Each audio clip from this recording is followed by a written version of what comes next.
if you're going to be educated, a person has to know the difference between credit and debt. And that's why I'm mentioning the demographics, because the average person is not smart enough to handle that. All money today is credit. It doesn't exist. Credit is very simply the power to spend. That's all it is. So when you have a credit card, there's no money in that thing. They've just given you the power to spend. And the moment you spend it, you create debt. Debt is a four-letter word for most people. There are many people in my position, so-called financial gurus, who say live totally debt-free. And there's other people who say cut up your credit cards. And that's good advice for certain types of people. So you should definitely cut up your credit cards if you don't know, you can't control your spending. Well, the reason the rich don't work for money is number one expense is tax. See, there's three kinds of income: earned, portfolio, passive. So earned income is if I get a job, that's earned income. If I'm a doctor or a programmer, that's earned income because I'm working. If I buy, let's say, Apple for $10 and I send it for $20, that's portfolio income, capital gains. But passive income, which is cash flow, is never taxed. So it's not, and so these guys are screaming right now in America, tax the rich. I said, good luck. Because most of the guys complaining, they don't know there's three kinds of income. And the rich don't have jobs anyway. They have assets. And so the average schmo out there, poor guy, sent the kid to school, they don't learn this. So that's why in Fake, as you were talking about it, there's that newspaper article about Jared Kushner. And he explains how the Trumps and the Kushners don't pay taxes and make millions of dollars. And the reporter couldn't understand him because our schools will never teach you that three types of income.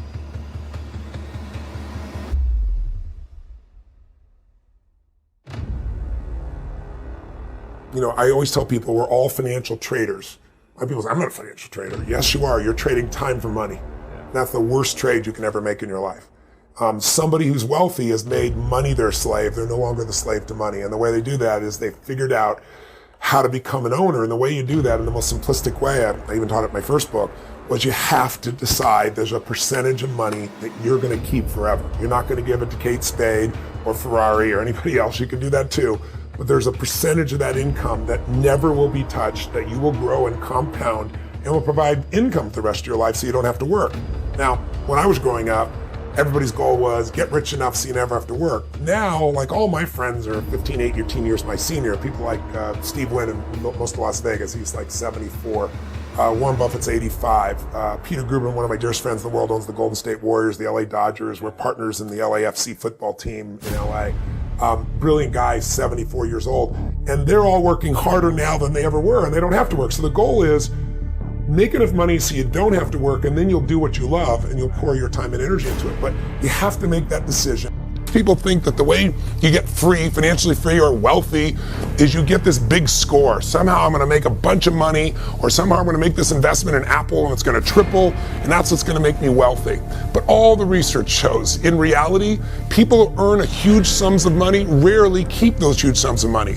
And very few people really get to the number that they're really after when they're trying to make that big score. And so I really want to show you a much simpler way. There are literally millions of people around the world that have become millionaires, and they've done it really slowly and easily because they've just tapped into a very simple power. And that power I know you've heard of called compound interest or compounded growth. The idea of growth upon growth, multiplying itself. Let me explain what I mean. Early in the book, I decided one of the people I wanted to go visit with was a man named Burton Malkiel. Burton Malkiel, or Bert, is an amazing professor who's at Princeton, and I wanted to go see him because he wrote a book that's become kind of an investing classic called A Random Walk Down Wall Street. And he wrote it in the 70s, and it's still popular today. And in it, he kind of shook up the investment field because he came up with this idea saying, you know what? People should be able to have a tiny bit of money and own all of the stock market and not pay these huge mutual fund fees that are usually hidden, that are eating away at your ability to grow and compound what you have into real wealth. And he was one of the earliest people to ever come up with this idea of promoting the idea of an index fund. An index fund, again, is really simple. Instead of buying Apple or PepsiCo or Coke or whoever the case may be, you can actually buy this index which mimics the entire stock market. So you get a micro piece of all these companies, all the best companies, for example, in the S&P 500 or the Standard & Poor's 500, if you're familiar with that. And so his idea has turned into a $7 trillion a year business. And another person I got to spend quite a bit of time with that you'll learn about here in the book and here with me is a gentleman who started Vanguard, and that's Jack Bogle. He took this idea and he bet his fortune on it. Both of these men understood something. And when I sat down with Burt Malkiel, the first thing I said was, look, I know you're a straight shooter. The guy definitely shoots from the hip. He doesn't care what people think. I said, tell me, what's the single biggest mistake that individuals make, that investors make in their life? And he said, Tony, beyond a shadow of a doubt, is they don't take full advantage of the power of compounding. He said, Einstein said it was one of the single greatest inventions of humanity. Understanding it can change everything in your life, and everybody says they understand it, he told me, but very few people tap it. He said, understanding something intellectually is not the same as doing it. If you're doing it, then you know it. If you understand intellectually, like I've said before, that and $3 will almost buy a Starbucks mug of coffee. This is the first level.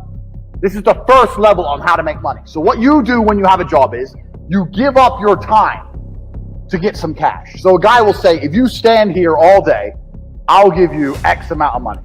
And you agree. You give up your time to make money.